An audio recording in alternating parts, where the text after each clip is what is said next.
Welcome to the Right Now Show. I'm Judy Saxon. And I'm Charlie Redner. This is the show where we put the emphasis on writers, writing, and the arts. Hi, Judy. Hi, and what have you been up to? Absolutely nothing for the last month. Nothing? Hardly. Oh. But I do have an announcement to make. You do? Okay. I was a stand-in for Jeff Goldblum. Oh. And I'm allowed to announce it now. He swam with the Aquadettes in July. Oh. And it was top secret. Disney came in to do the shoot, and nobody was allowed to know about it. They had to wait until the show aired, and it's on Disney Plus. It's called The World According to Jeff Goldblum, and it's called Pools, is the segment. It's okay. Pool 11. So you can watch that, and the girls are in the water with him, and it's a fun thing. How exciting. Wow. And what have you been up to? Well, I did a podcast, and it was so exciting. I had submitted some short stories, and I read 2 of them, and I went into the studio and... Wait a minute. I think I know what that's all about. Let's show the video. Oh, okay. All right.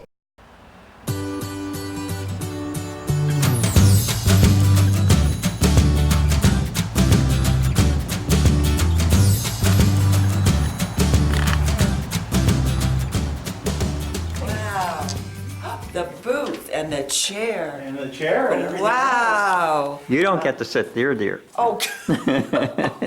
You got to go into the You booth. go into the, unless we have seismic activity, then it does, but that's, but everything should be bolted down, so. Okay, so welcome to the voiceover booth. I love it. This is Yeah, great. it's kind of homey.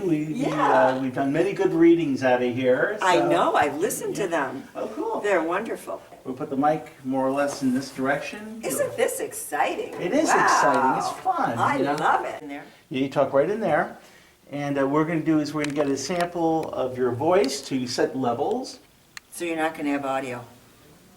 I don't know. Maybe I will.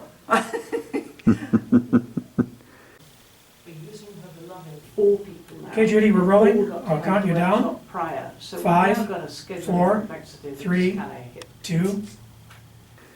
We'll see when I edit this thing. Well, it's so nice of you to do this. The writing group has been meeting for 12 years. That's the only name we have. No cutesy titles, simply the writing gate. Pick up. The writing group has been meeting for 12 years. That's the only name we have. No cutesy titles, simply the writing group. Writing group, written by Judy Saxon, read by Judy Saxon. Great. The writing group has been meeting for 12 years. That's the only name we have. No cutesy titles, simply the writing group. Oh, thank you for doing that. I love it. I had a lot of fun Thank you. doing it too. Oh. It's my video club coming out. You know, we need to do Oh, that. thank you, and thank you. Well, thank you to the video club too for. And we had somebody do the edit. You know who that was?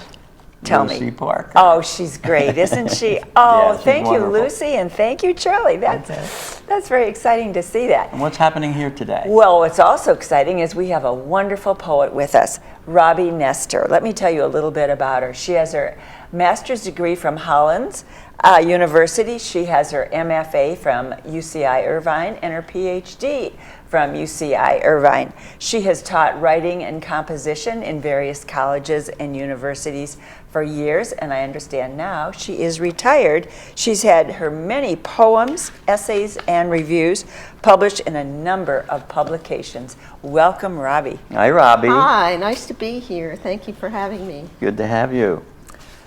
So how in the world did you end up being a poet? Did you start in 6th grade writing poetry? No, I started before I could write. You'll have to explain that. My mother's friend was babysitting for me. I was about 2. And my mother occasionally did secretarial work, so she had one of those old typewriters that you have to pound on. Oh, right. And she let me play on it, foolishly. So apparently I asked her friend who was babysitting for me to take down a story or a poem that I dictated to her, and she kept it. You're kidding. That's amazing. Yeah, and I remember in like second or third grade, it was the first time I read publicly at school. Oh my goodness, you were so because brave. I would, someone once gave me 50 cents to go away because I was always talking, and I would talk to anybody sort of randomly. So I didn't mind getting up in front of everyone and reading, but no one could hear me. There was no microphone. Now, I know a little about your personal background because I read a poem of yours, and in that poem you described how the elevated train wheels start to squeak at the Susquehanna station. And I knew right away, this lady is from Philadelphia. Yes, I spent my first 23 years or so in Philadelphia. My father was born in Philadelphia, too. His mom came from Russia when she was about 12. So, I'm born and raised a Philadelphia person. And how did you get to California? Well, I couldn't wait to get out. Philadelphia's a tough town. Is it? Yeah, and I got tired of being thrown down the stairs into the trash can in high school and that sort of stuff. Not So, really. Yeah. Really? That really happened? Yeah. You were thrown down the stairs and put in a trash can? Almost every day. Almost every My day? whole junior year of, yeah. Robbie! Terrible story. Yeah. So, if you're different and if you're vulnerable, then, you've kind of had it. And the culture in Philadelphia is such that nobody really tries to shut that stuff down. Oh. In fact, I remember I was in the famous Wiseman documentary High School that you may have heard of. It was my junior or senior class that he filmed in that film, which you can probably see online somewhere. And it was supposed to be the best public high school in the country, but really it was scandalously bad for the most part. I mean, we had any language you wanted to study. I studied French, Russian, and Swahili, but Oh my goodness. and they had computers before anybody else did, and they had a space lab. But the teaching was awful, It was and dreadful. the administration was worse, and they had cops who would think nothing of planting drugs in people's locker and beating people up, and sort of dropouts from Frank Rizzo's police department. So how did you get my to California? You goodness. just up I and went left? to Hollins Yes. to get away from my parents' house and also from Philadelphia in general. And 18, 19, did you just fly away?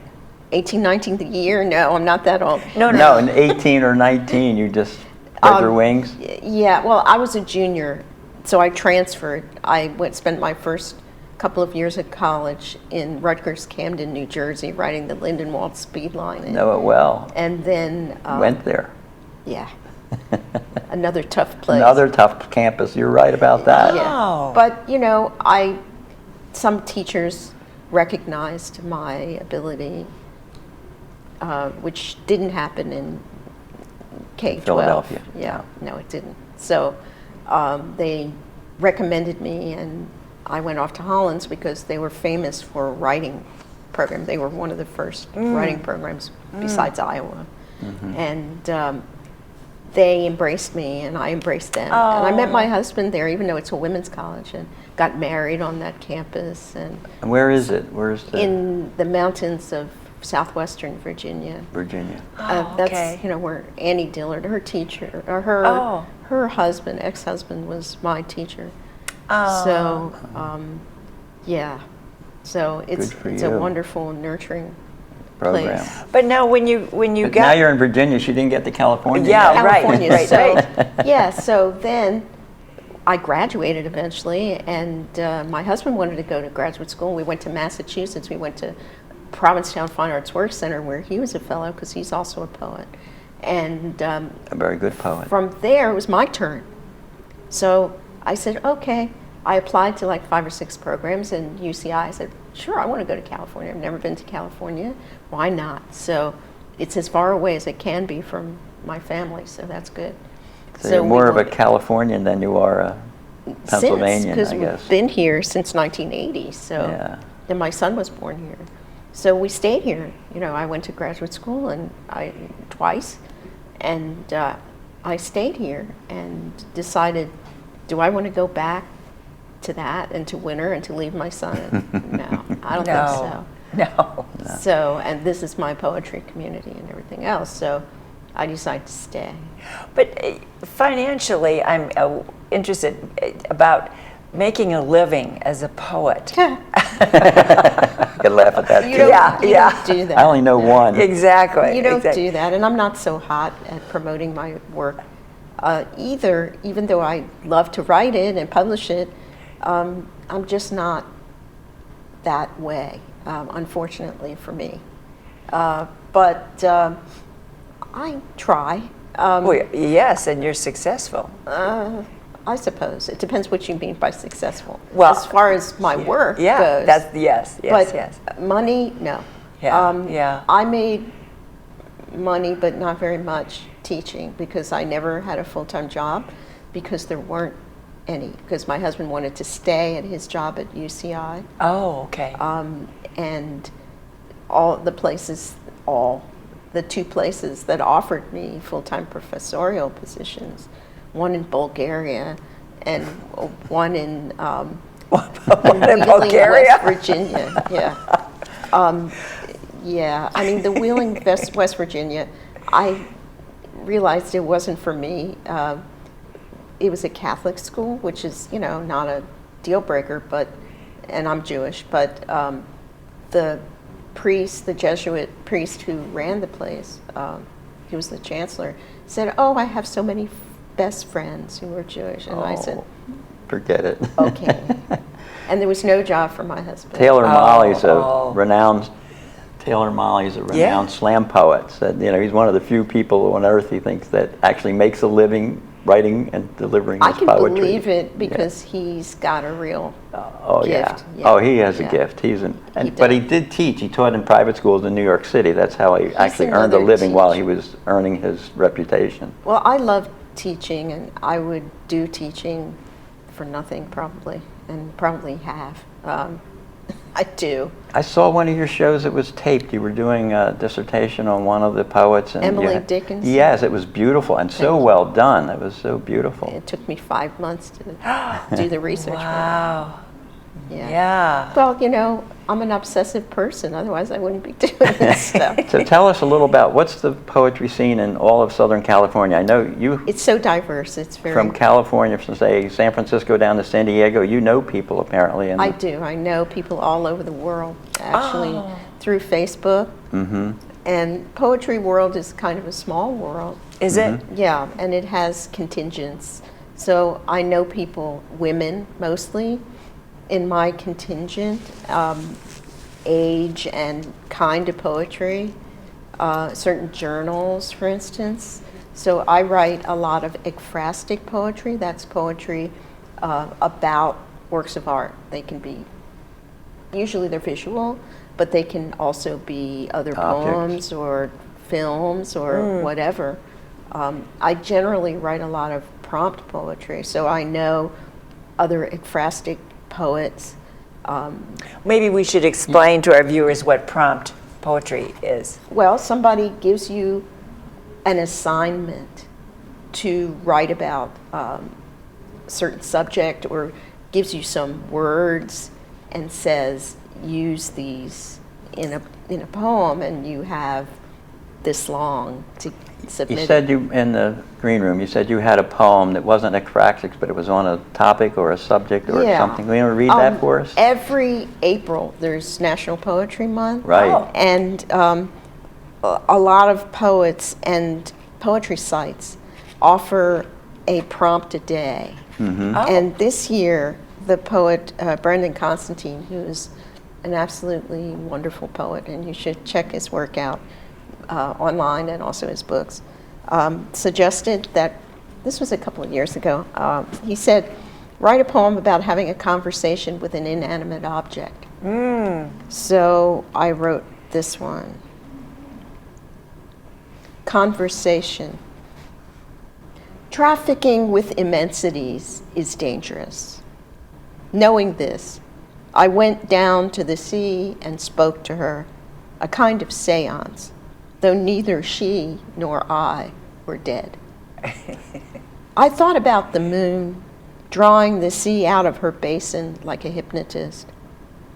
Thousands of miles apart, that hunk of rock still makes the ocean leap and yearn, and riles us too with its insistent light. The longing between them is that contagious. I'm not the moon.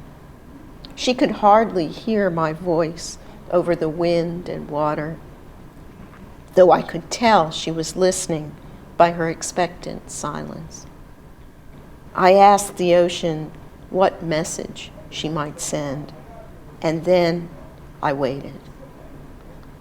For a moment, the sea lay calm and smooth, and then she raised a wide black wing as a man might lift a hand to slap a fly out of the air.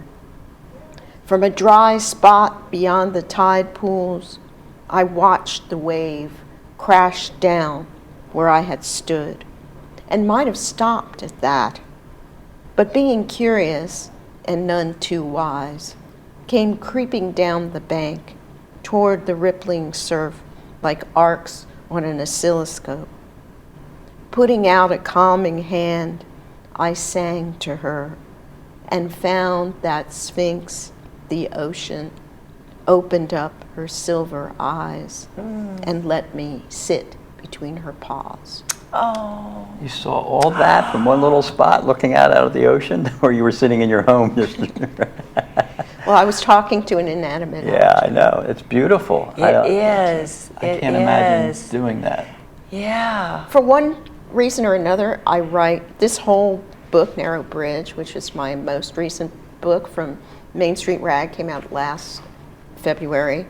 The whole first section is poems that are ocean themed, and I don't go to the beach or the ocean very often. I drive by it to yoga class once or twice a week, but beats me where it comes from, but it's definitely something I return to. About that. Yeah. Robbie is also our curator for the spoken word, and she gets these, but she has poets lined up, 2 years in advance if we need? Isn't that wonderful? Oh, Well, I my. certainly know a lot of poets, and other poets are willing or Eager. anxious Yeah. to introduce me to new poets. So, Oh, wow. yeah, I have no shortage. No. So, I can't even get on the docket, and I've been No. running the club for 10 years.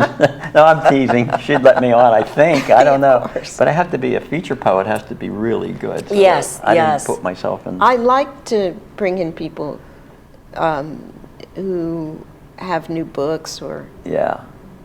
And you have the same publisher as a lot of them, I noticed, some of the people you've had in here. well, I've switched from one publisher to another. I now have 6 books altogether, 4 books of poems, and 2 anthologies that I edited, one of which is online. But and I've had the same publisher twice, but other than that, that's all different publishers. And for my 2 new books that I've sent out, I'm looking for For a different New- public. What do you think about the spoken word? I mean, you've been to these readings and these Oh, it's events really all fun. over. What do you... Well, I What- think it's wonderful because it brings in all kinds of people. It's not just the usual Right. suspects, right? Right.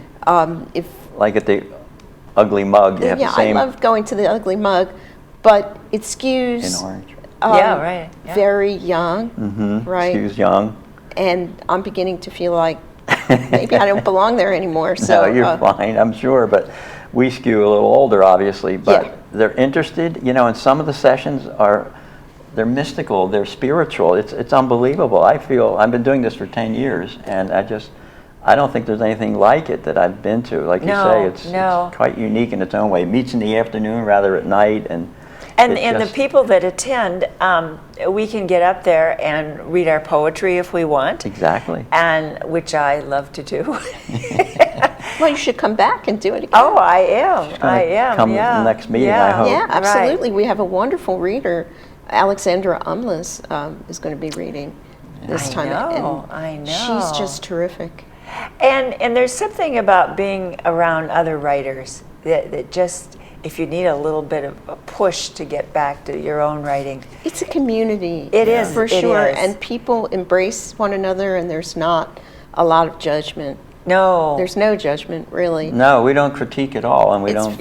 Very which is kind. good, Right. I think. And very warm. Exactly. And a really lovely experience. I mean, you think. laugh a lot, you cry sometimes. You and eat. You eat. Oh, yes, of course we have. And you have a wonderful saying about the club. Tell us. Oh, safe place to bring your heart for a few hours. something like that. Isn't that wonderful? And I love believe that. It's true. It It is is true. true. It is And true. I'm no mushy, No. sentimental person. I'm pretty cynical in my way, but I think that this is an excellent place. Thank you for that. And oh yeah, Yeah. Well, Thank Thea Iberol, one of our Yes. founders, co-founder with Yes. me, was here, and she was wonderful. She was unbelievable. Yes, she was. Yes, And yes. She started that club. It's actually an Yeah, offshoot yes. of the Writers Club. A bunch of us, you talk about being a small audience. You know, they used to sit around once a year and they'd have the fiction writers over here, the memoirist over here, and the novelist over here, and the poets. There were like three of us, you know. Well, Thea, myself, and one other. there's no shortage of poets. Not in the whole Southern California district. No, that's There's for so sure. many, Right. and they're such characters. They are. And Well, I have so a many quote about that. I got lost in quotes about poetry, and one of the quotes was, "Oh, what company good poets are," by Jose Marti. So that's just what you said. Well, on I one did. hand, Mm-hmm. I have said, and I think it's true, that poets will sell their grandmother for a grant. For a what? grant. For a grant. That's wonderful. On the other hand, poets will do things for one another. I think about the poet Donna Hilbert, for instance. Wonderful who poet. is a wonderful poet and one of the kindest people you'll ever meet. And she teaches workshops, has taught the same group of women for years and years, and her heart is just as big as the world. And she just gives them so much. I was talking to Judy last night. We talked before the show, and I said, this poetry group is like people who go to a sushi bar. I've never sat at a sushi bar where people weren't friendly and you wouldn't mind talking to the person to your left or right. There's just something about people who go eat sushi, and I think poets are the same way. They're very amenable. And They very can nice. be. There's a poem there about sushi, Charlie. I'll have to think about it. Yeah. Maybe she'll write it, because Oh, she yeah. writes about it in an Maybe object. because my son and his girlfriend and I went to the revolving sushi bar in Oh. Irvine, Mm-hmm. and I'm sure there's a poem. Yes, there there must. But I'm going to have to do a little more research. Okay. do you yeah, have- do I you have love to- sushi too. Do you have to wait for inspiration? How does that work with No, you? well, that is not amenable with prompts. Oh, right. true. Yeah, so I can't write about every prompt, but I'm pretty good. I mean, my husband gets pissed off at me, really. He wrote a poem once about how I wrote a poem, which isn't true, about Klipspringer mating rituals. And he got one word out by the end of the day, and, you know, he wanted to smack me. But it's almost true that in many cases, I can either assign myself a prompt or be assigned a prompt and just find something in it. I look for, in photographs, for instance, or a work of art, I look for a question that's been posed that is open and Oh. needs an answer. Now, are you one of those writers that write every day, or No. you just... No, I wait for occasions like that. Mm-hmm. Or sometimes I might have a dream, like, oh, can I read a poem I had about a dream? Yeah, I think we have time. Okay. I think we do. Oh, we're coming Yeah, towards the end. I know. This poem is called My Bison. In this glass canyon, I am alone between two banks. a river of concrete running between them. Unsure how, in the strange economy of dreams, I have come to this place. That's when I see the bison, lost as I am in this city, utterly without wind or the sweet savor of grass. He lifts his heavy head, horns curving inward like twin telephone receivers. In his eyes, sad pools, my image swims. I want to scratch his broad brow, bury my fingers in his pelt. But this is no deer standing on the margins of the trees. He's so much larger than I ever imagined. I back into the subway tunnel, hurry down the dark stairs. He follows, his hooves clicking on the concrete, too dainty for so large a beast. The station is crowded. White tile shimmers like teeth in the half-light. The others, afraid, flatten themselves against the wall, flee into the light. As the train pulls up, he trots aboard, almost on my heels, lays his huge head on my knees, and I know with certainty he'll never leave. Oh, Wow. We're going to have to that's end on that, beautiful. I think, Yes, Judy. wow. Well, Reed, thank you so much, Robbie. You're It was a welcome. Yeah, that was pleasure a- having See, I told you I here. couldn't stop talking. It's great. I love it. Remember, the Spoken Word Club, they meet the fourth Tuesday of the month at 1 o'clock in the Elm Room at the Community Center, Right here, yes. right here. And I'm Judy Saxon, and thanks for watching. Charlie Redner, see you next time. Bye.